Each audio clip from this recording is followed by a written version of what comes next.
February 20th Marnami ಅನ್ನೋ ಒಂದು cinema ಒಂದು ರಿಲೀಸ್ ಆಗ್ತಾ ಇದೆ. ಅದರಲ್ಲಿ ನಟನೆ ಮಾಡಿರುವ ಚೈತ್ರ ಆಚಾರ್ಯ ಅವರು ನಮ್ಮ ಜೊತೆ ಇದ್ದಾರೆ. ಅವರು ಹಲವಾರು ಮೂವಿಯಲ್ಲಿ ಕೆಲಸ ಮಾಡಿದ್ದಾರೆ. ಅದ್ರ ಮಾರ್ನವಿಯಲ್ಲಿ ಒಂದು ಪ್ರಮುಖ ಪಾತ್ರದಲ್ಲಿ ಅವರು ಕಾಣಿಸ್ಕೊಳ್ತಾ ಇದ್ದಾರೆ. ಅವ್ರು ನಮ್ಮ ಜೊತೆ ಇದ್ದಾರೆ. ಬನ್ನಿ ನಮ್ಮ ವಿಜಯವಾಣಿಗೆ ಸ್ವಾಗತ ಮಾಡೋಣ. ಮೇಡಮ್ ನಮಸ್ತೆ. Thank you. ಮೊದಲಿಗೆ ವಿಜಯವಾಣಿಗೆ ಸ್ವಾಗತ. ಮಾರ್ನಮಿ ಫಿಲ್ಮ್ ಅಲ್ಲಿ ನೀವು ಒಂದು ಇಮೋಷನ್ ಸೀನ್ ಅಲ್ಲಿ ಕಾಣಿಸ್ಕೊಳ್ತಾ ಇದ್ದೀರಾ, ಆಮೇಲೆ ಎಲ್ಲ ಪ್ರತಿಯೊಂದು ಸೀನ್ ಅಲ್ಲೂ ಕಾಣಿಸ್ಕೊಳ್ತಾ ಇದ್ದಾರೆ. ಹೇಗಿತ್ತು ಮೇಡಮ್ ಅದರಲ್ಲಿ ಆಕ್ಟಿಂಗ್ ಜೊತೆ? ಐ ವಾಸ್ ವೆರಿ ಎಕ್ಸೈಟೆಡ್ ಕಥೆ ನನಗೆ ಬಂದಾಗ. ಅಂಡ್ ನಾನು ಆಕ್ಟ್ ಮಾಡ್ಬೇಕಾದ್ರೂ ನನ್ನ ಕೋ ಆಕ್ಟರ್ಸ್ ಎಲ್ಲರೂ ತುಂಬಾ ಒಳ್ಳೆ ನಟರಾಗಿದ್ದರಿಂದ ನನಗೆ ಆ ಸೀನ್ ಎಲ್ಲ ಪರ್ಫಾರ್ಮ್ ಮಾಡ್ಬೇಕಾದ್ರೆ ತುಂಬಾ ಎಕ್ಸೈಟ್ಮೆಂಟ್ ಇತ್ತು ಅಂಡ್ ಖುಷಿ ಇತ್ತು. ಆದಷ್ಟು ನನ್ನ ಕೈಲ ಆದ ಹಾಗೆ ಒಂದು ದೀಕ್ಷಾ ಅನ್ನೋ ಪಾತ್ರನ ಪೋರ್ಟ್ರೇ ಮಾಡಕ್ ಟ್ರೈ ಮಾಡಿದೀನಿ. ಅಂಡ್ ಜನಕ್ಕೂ ಅಷ್ಟೇ ಇಷ್ಟ ಆಗುತ್ತೆ ಅಂತ ಅನ್ಕೊಂಡಿದೀನಿ. ಮೇಡಮ್, ನೀವು ಯಾವುದೇ ಪಾತ್ರ ಆಗಲಿ ನೀವು ಯೋಚನೆ ಮಾಡಿ ಅಕ್ಸೆಪ್ಟ್ ಮಾಡ್ತೀರಾ. ಈ ಪಾತ್ರಕ್ಕೆ ನೀವು ಹೇಗೆ ಅಕ್ಸೆಪ್ಟ್ ಮಾಡಿದ್ರಿ? ಕಥೆಯಾಗಿ ತುಂಬಾ ಚೆನ್ನಾಗಿತ್ತು ಅಂಡ್ ಪಾತ್ರನು ತುಂಬಾ ಸ್ಟ್ರಾಂಗ್ ಆಗಿ ಬರ್ಕೊಂಡಿದ್ರು. ಅಂದ್ರೆ ಈ ಪಾತ್ರನ ಕಥೆಯಿಂದ ಹೊರಗೆ ತೆಗೆದ್ರೆ ಆ ಕಥೆಗೆ ಅಷ್ಟು ಜೀವ ಇರೋಲ್ಲ ಅನ್ನೋ ಅಷ್ಟು ಮಟ್ಟಿಗೆ ಒಂದು ಸ್ಟ್ರೆಂತ್ ಇರುವಂತ ಪಾತ್ರ. ಸೊ ಹಾಗಾಗಿ ನನ್ಗೆ ಅದೇ ಮೇಜರ್ ಪಾಯಿಂಟ್ ಆಗಿದ್ದು ಈ ಕಥೆನ ಸೆಲೆಕ್ಟ್ ಮಾಡ್ಕೊಳಕ್ಕೆ. ಅಂಡ್ ಪಾತ್ರವಾಗಿ ತುಂಬಾ ಕಾಂಪ್ಲೆಕ್ಸ್ ಇದೆ ಅಂಡ್ ಅದಕ್ಕೂ ನನ್ನ ಪರ್ಸನಾಲಿಟಿಗೂ ತುಂಬಾ ಅಜಗಜಾಂತರ ವ್ಯತ್ಯಾಸ ಇದೆ. ಸೊ ಹಾಗಾಗಿ ಚಾಲೆಂಜಿಂಗ್ ಆಗಿರುತ್ತೆ ಅಂತ ತಗೊಂಡಿದ್ದು. ಮಾರ್ನಮಿ ಅನ್ನೋದು ಒಂದು ಮಂಗಳೂರಿನ ಒಂದು ಏನೋ ದಸರಾ ಹಬ್ಬ ರೀತಿಯನ್ನು ಆಚರಣೆ ಮಾಡ್ತಾರೆ. ಅಲ್ಲಿ ಮಂಗಳೂರು ಭಾಷೆಗೂ ನೀವು ಬೆಂಗಳೂರಲ್ಲಿ ಹೇಗೆ ಸೆಟ್ ಆದ್ರಿ?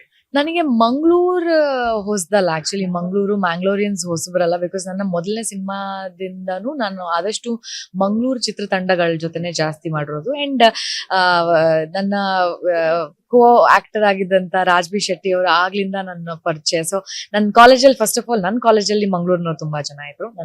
ನನ್ನ ಕ್ಲೋಸ್ ಸೀನಿಯರ್ಸ್ ಎಲ್ಲ. ಅದಾದ್ಮೇಲೆ ರಾಜ್ ಅವ್ರ ಪರಿಚಯ ಆದ್ರು, ರಾಜ್ ಅವರ ತಂಡ ಪರಿಚಯ ಆಯ್ತು. ಅವರೆಲ್ಲರೂ ಮಂಗಳೂರಿನವ್ರು ಆಗಿದ್ರಿಂದ ಸೊ ಪ್ರತಿ ಸರ್ತಿ ನಾನು ಮಂಗಳೂರಿಗೆ ಹೋದಾಗ್ಲೂ ಅವನ್ನೆಲ್ಲ ಭೇಟಿ ಮಾಡದೆ ಇರ್ತಿದ್ದಿಲ್ಲ.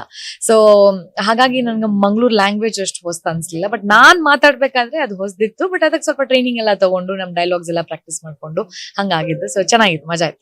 ಮೇಡಮ್, ತುಂಬಾ ಡೇಂಜರ್ ಆಗಿ ಶೂಟ್ ಮಾಡಿರುತ್ತದೆ ಯಾವ್ದಾದ್ರು ಒಂದು ಸೀನ್ ಇದೆಯಾ? ಡೇಂಜರ್ ಆಗಿ ನಾನಲ್ಲ, ಆಕ್ಚುಲಿ ನಮ್ ಹೀರೋ ಅವ್ರ ಫೈಟ್ಸ್ ಎಲ್ಲ ತುಂಬಾ ಡೇಂಜರಸ್ ಆಗಿ ಇತ್ತು. ಸೊ ಅದು ಸ್ವಲ್ಪ ನೀವು ಫಿಲ್ಮ್ ನೋಡಿದಾಗ ಗೊತ್ತಾಗತ್ತೆ. ಅದೆಲ್ಲವೂ ರಿಯಲಿಸ್ಟಿಕ್ ಫೈಟ್ ಆಗಿ ಟ್ರೈ ಮಾಡಿದ್ರಿಂದ ಗಿಮಿಕ್ ಎಲ್ಲ ಯೂಸ್ ಮಾಡದೆ ಆದಷ್ಟು ರಿಯಲಿಸ್ಟಿಕ್ ಆಗಿ ರಿಯಲ್ ಪವರ್ ಯೂಸ್ ಮಾಡ್ಕೊಂಡು ಫೈಟ್ ಮಾಡೋ ತರದ್ದೇನೆ ಮಾಡಿದ್ದು. ಸೊ ಅದು ತುಂಬಾ ಐ ಥಿಂಕ್ ಅವ್ರಿಗೆ ತುಂಬಾ ಚಾಲೆಂಜಿಂಗ್ ಇತ್ತು ಅಂತ ಅನ್ಸುತ್ತೆ. ಅದು ನನ್ಗೆ ಅವ್ರು ಹೇಳ್ತಿದ್ ಕಥೆಗಳನ್ನೆಲ್ಲ ಕೇಳುವಾಗ್ಲೇನೆ ನನಗೆ ಅದು ತುಂಬಾ ಓ ಮೈ ಗಾಡ್ ಇದೆಲ್ಲ ಮಾಡಿದ್ರ ಅಂತ. ಸೊ ಹಂಗೆ ಈ ಶೂಟಿಂಗ್ ಎಷ್ಟು ದಿನ ಟೈಮ್ ತಗೊಂಡ್ರಿ? ಒಂದು 70 days ಶೂಟ್ ಮಾಡಿದ್ದಾರೆ ನಾವು ಪೂರ್ತಿ ಸಿನಿಮಾ. ನಂದು ಒಂದು 30 days ನಾನು ಶೂಟ್ ಮಾಡಿರ್ಬೋದು ಅದರಲ್ಲಿ. ಸೊ ಚೆನ್ನಾಗಿತ್ತು. It was a nice journey. ಈಗ 20th ರಿಲೀಸ್ ಆಗ್ತಾ ಇದೆ. ಈಗ ಈ ಹಿಂದೆನೂ ಕೂಡ ಡೇಟ್ ಫಿಕ್ಸ್ ಆಯ್ತು, ಕ್ಯಾನ್ಸಲ್ ಆಯ್ತು ಅಂತ. ಅದ್ ಏನಕ್ಕೆ ಕ್ಯಾನ್ಸಲ್ ಆಯ್ತು ಅಂತ? ಅಂದ್ರೆ ನಾವು ಪ್ರಮೋಷನ್ ಗೆ ತುಂಬಾ ಟೈಮ್ ಬೇಕು ನಮ್ಗೆ ಅಂತ ಅನ್ಸ್ತು. ಸೊ ಪ್ರತಿ ಸರ್ತಿ ನಾವು ಅರೌಂಡ್ ದೊಡ್ಡ ಸಿನಿಮಾಗಳು ಇಲ್ಲ ಬೇರೆ ಪರಭಾಷೆ ಸಿನಿಮಾಗಳು ಅದೆಲ್ಲದ್ರ ಮಧ್ಯೆ ನಮ್ಮ ಸಿನಿಮಾನ ರಿಲೀಸ್ ಇವಾಗ ಮಾಡೋಣ, ನೆಕ್ಸ್ಟ್ ಮಾಡೋಣ, ಮುಂಚೆ ಮಾಡ್ಬಿಡೋಣ ಅನ್ನೋ ತರ ಎಲ್ಲ ಯೋಚನೆ ಮಾಡ್ಬಿಟ್ಟು ಅನ್ಕೊಳ್ತಾ ಇದ್ದಿದ್ದು. ಬಟ್ ದೆನ್ ನಮ್ಗೆ ಅನ್ಸ್ತು ನಮ್ಮ ಸಿನಿಮಾ ಸ್ವಲ್ಪ ಟೈಮ್ ತಗೊಂಡ್ ಮಾಡಿದ್ರೆ ನಾವು ಹೆಚ್ಚಿನ ಜನಕ್ಕೆ ನಮ್ಮ ಕರ್ನಾಟಕದ ಜನಕ್ಕೆ ನಾವು ಜಾಸ್ತಿ ತಲುಪಿಸ್ಬೇಕಲ್ವ. ಸೊ ಅದನ್ನ ನಾವು ಹರಿಬರಿಯಲ್ಲಿ ಮಾಡಿದ್ರೆ ಸರಿ ಹೋಗಲ್ಲ ಅಂತ ತಗೊಂಡಂತ ನಿರ್ಧಾರ. ಈಗ ಫೆಬ್ರವರಿ 20th ಆಗಿರೋದ್ರಿಂದ ನಾವು ಇಷ್ಟು ದಿನ ಮಾಡ್ಕೊಂಡು ಬಂದಿದ್ದಂತ ಪ್ರಮೋಷನ್ಸ್ ಅಂಡ್ ಇವಾಗ ನಮಗೆ ಸಿಗುವಂತ ಟೈಮ್ ಎಲ್ಲವೂ ಸ್ವಲ್ಪ ನಮ್ಗೆ ಕಾನ್ಫಿಡೆನ್ಸ್ ಕೊಡೋಷ್ಟು ಪ್ರಮೋಷನ್ಸ್ ಮಾಡ್ಕೊಳ್ಬಹುದು ನಾವು ಅನ್ನೋ ಕಾರಣಕ್ಕಾಗಿ ಇವಾಗ ಖುಷಿ ಆಗಿದೆ. ಸೊ ಇವಾಗ ಫೆಬ್ರವರಿ 20th ನಾವು ಬರ್ತಾ ಇದ್ದೀವಿ.